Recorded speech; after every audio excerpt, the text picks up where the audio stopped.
Welcome to lecture 27. In this lecture, I want to discuss non-circular closed orbits in general relativity. Recall that we discussed closed circular orbits for the Schwarzschild solution in the last lecture. In this lecture, we want to generalize our calculation to non-circular orbits. Again, we will compare our solutions in general relativity to the corresponding solutions in Newtonian gravity. The calculation of non-circular orbits is in fact a very important calculation in general relativity because it turns out that we can use it to make a key prediction based on the theory of general relativity that serves as an experimental test of general relativity as a theory of gravity. So recall that in lecture 25, we found that for a massive particle with energy E and angular momentum L, the equations of motion have this energy budget that is outlined in equation 27.1. In the last lecture, we discussed circular orbits, so orbits where the radius of the particle's motion is constant, so that this term dr by d tau is 0. In this lecture, we now want to consider non-circular orbits where the radius can change as a function of the particle's propagation. Also recall that these conserved quantities such as E and L are related to the constants of motion for the particle. So for instance, the angular momentum, or rather angular momentum per unit mass, is given as r squared times the derivative of the angle with respect to proper time of the particle. We can now use this relation to take our equation 27.1 and rewrite it in the equation that will allow us to study non-circular orbits. The way we do this is that we take this equation that we had and we multiply it by d tau by d phi squared, which, because of our conserved quantity, is equal to r4 over L squared. So if we do this on both sides and we choose whether we use r4 over L squared or d tau over t phi squared for this multiplication, we find the following new equation 27.4, where now we have a derivative of the radius with respect to the function of the angle. In addition, we want to introduce a new variable, which is just the inverse radius, and we call this new variable u. If we use u, then the derivative of u with respect to the radius is just minus 1 over radius squared. And that is the same as minus u squared dr. So we can use u to replace the derivative dr, and this equation becomes much simpler in terms of this new variable u. For a non-circular orbit now, the radius derivative with respect to the angle is non-zero, or can be non-zero. So for a non-circular orbit, this definitely is non-zero. So we divide the equation we had before by this quantity because it's non-zero, and we get an equation that is now given by the following equation here. This is a nonlinear ordinary differential equation, and we typically will have difficulty solving this equation.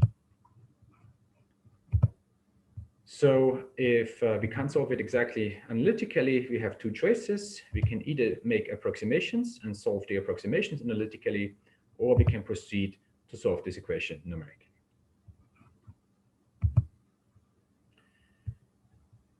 First, I want to discuss the approximations, and it will turn out that those are very useful in terms of understanding what the physics of these these non-circular orbits is. But of course, one can always just go and use a standard technique to come up with numerical solutions. But first, let's try to sort of find some analytic solutions using approximations. So these are our equations of motions. They have this nonlinear term u squared here, which makes it hard to solve. So one potential way to get an approximate solution would be, let's just neglect the nonlinear, meaning the u squared term here, and get a linear equation which we can solve as an approximation of this nonlinear equation. If we do this, this is just a second order differential equation that has a very well-known form. This is just a cosine, and there's an overall constant shift.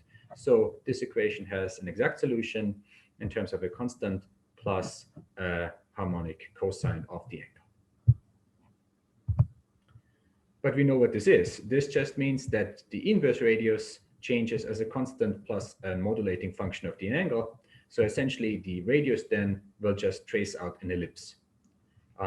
Ellipses are solutions to Newtonian laws of gravity. So this is nothing else but Kepler's law for the motion of a planet in the solar system. Now let's try to go beyond this linear approximation and include the nonlinear term.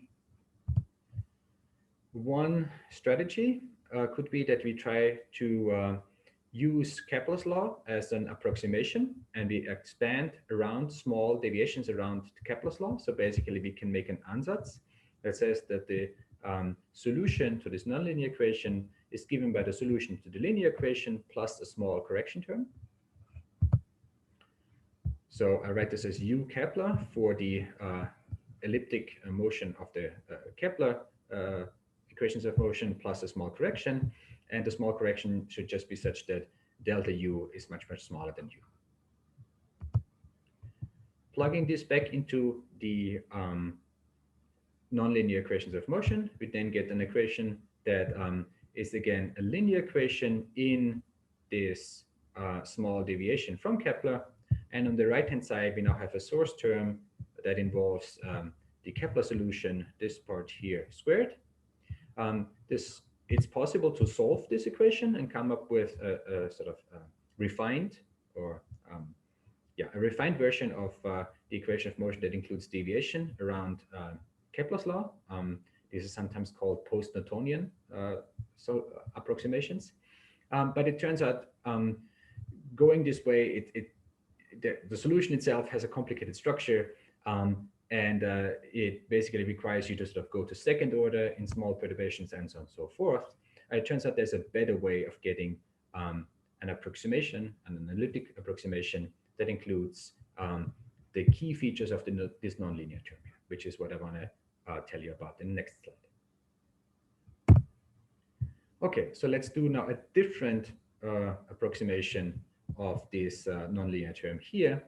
The way we proceed is that we stick in a parameter epsilon here, where epsilon is 1 in the actual equation of motion that we want to solve. But for the moment, let's just pretend that epsilon is small and see whether we can find a solution when we sort of take this term small. This is sort of akin to the idea that we want to expand around Kepler's solution. But instead of linearizing around the solution, we will try to do a different ansatz that captures more of the important physics right away.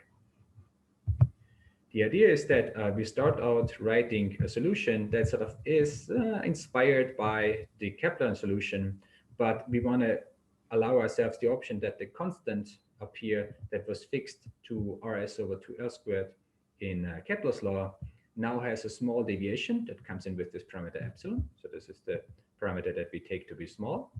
And we also want to give ourselves the option that there should be a parameter C1 in the sort of angular dependence that also can have a correction that goes with epsilon. So we allow ourselves to have a slightly different frequency than the Kepler frequency. Also, there's another term here that we allow, and I apologize for the typo. This is, again, a term that comes in with a small coefficient epsilon, and it should be twice 5 plus 2 beta or something like this. So there's a 2 missing. So plugging this ansatz back into the equations of motion and linearizing in epsilon, we find that we can find an analytic solution to first order in epsilon if we choose these 3 coefficients in the following way. So recall these are the coefficients that are the deviations from the Kepler solution. And basically what we find is that, or maybe I should point this out a little bit more clearly, the main or the key point to consider is indeed this part here, where this coefficient capital C1 had a small correction term C1. And the point is that C1 is not zero. It's positive, or sorry, it's non-vanishing, but it's negative. And what this means is now that the frequency with which a particle sort of goes around the circle, or in this case, then the ellipse, basically will not be constant, but it will be different from the Keplerian frequency. Okay, so to maybe illustrate this a bit, okay, let me sort of maybe illustrate this in the following way. So if we have Newtonian gravity simulation, then basically if there is a central star or something like this, then the particle motion around this star basically will follow ellipses. This is basically Kepler's law of the motions of planets. And we can, of course, sort of animate this by sort of going to, sorry, this was the wrong one. We can, of course, animate this by sort of having a particle sort of follow this particular solution. So basically, if we have a particle that is following precisely the Kepler law of this motion that we derived as a function of the angle, then we can just do a plot of this radius as a function of the angle. So we can do a polar plot here. And what we find is that if we sort of let the particle sort of go around, it will just follow this ellipse and sort of cover the ellipse as it goes around.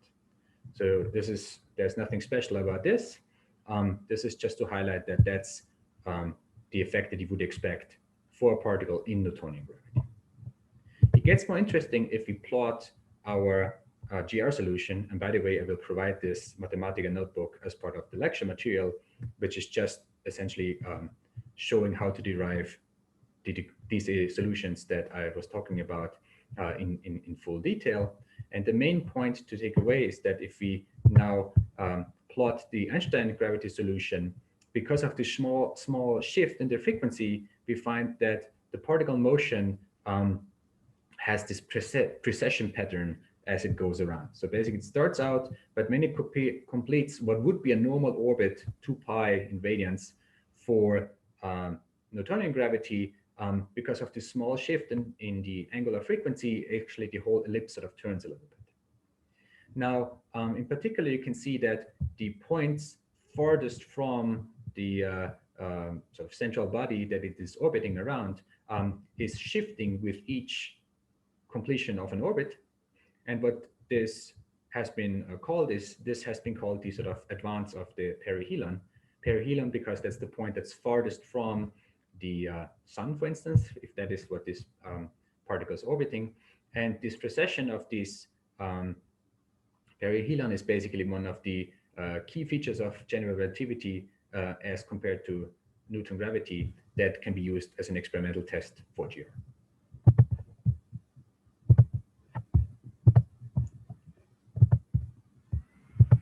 Okay, so just to sort of reiterate, basically we find that if you compare these two solutions, the Keplerian solution in blue and the Einstein solution in red, then there's a qualitative feature between these two solutions. In the Newton picture, the particle is just orbiting on an ellipse, and that's what it's doing.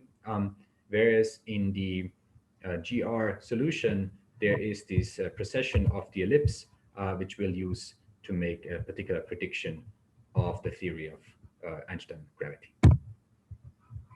Okay, so the moving shape is found in GR, which is distinct from Newtonian gravity, and we will use that as an observational test for GR.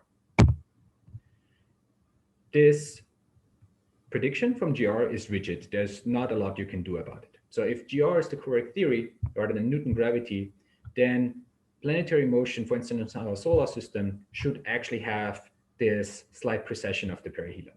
It should show this advance of the elliptic shape. And if it's there, then GR is the correct theory. If it's absent, GR is the wrong theory and should be abandoned in favor of either Newton gravity or some other theory. So in the next lecture, we will make quantitative predictions, or basically evaluations of the solution we just found for a planet in our solar system, Mercury, and we'll compare to observational data for that. And this completes the present lecture.